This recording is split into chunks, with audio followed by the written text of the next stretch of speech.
little more personal, but Randy Savage. Did you know Randy very well? No, I didn't know him too well, man. Going back to the Orlando TV tapings, I did a job for him one time. I think Flair had the book, and I did the favors for him, and it was nothing but a 4-minute match maybe, and that was it. I never really knew Randy. Ton of respect for him, but he was just from watching his interviews. Just interviews, not just Macho Man interviews, Randy Savage interviews. That was kind of him. He was intense. That's what I'm saying. He's intense. So to your point, to answer your question, didn't really know him from Adam. And I think one of the reasons he was intense is because he was really a generous, kind, trusting person, but he also knew that he was a generous, kind, and trusting person. Right. So to protect himself from himself, he'd do this Randy Savage thing that everybody saw. Right.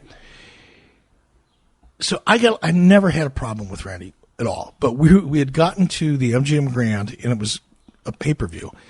And Randy's contract, he was supposed to, I don't remember what he's supposed to do. Somebody else will remember that. But he was probably supposed to do a job.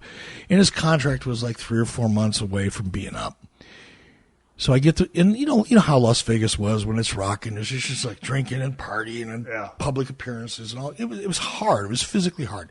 So I got there a couple days in advance, and I was with my wife. And anyway, I get a phone call on a Friday night. Hey, brother, meet me in my room, 8 o'clock tomorrow morning. This is like 2 o'clock. I'm going, oh, fuck. Okay, Randy, I'll be there. So I get to Randy's room, knock on the door.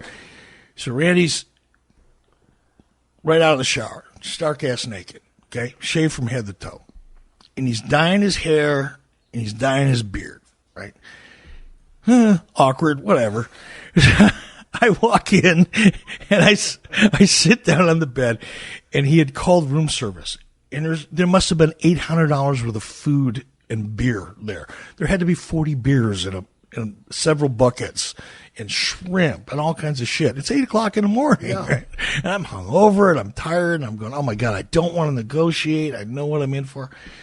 Hey, brother, we need to talk, brother. I'm gearing myself up. I'm popping beers. I'm pounding them. I'm going, I gotta get ready for this. Right? All of a sudden, on the door, I'm going, oh fuck, who could that be? Go to the door. I look at the little people, and it's another room service guy. Go, fuck. Now the way the room was set up, it was like the bathroom and the area where Randy was as you walk up to the door, it's right on your right, and Randy's right out there in wide open. So I open up the door, and the guy walks in pushing a cart. And he looked at me, and I'm not sure he recognized me. I don't think he did. But he looks at me, and he looks over, and there's Randy going, hey, brother.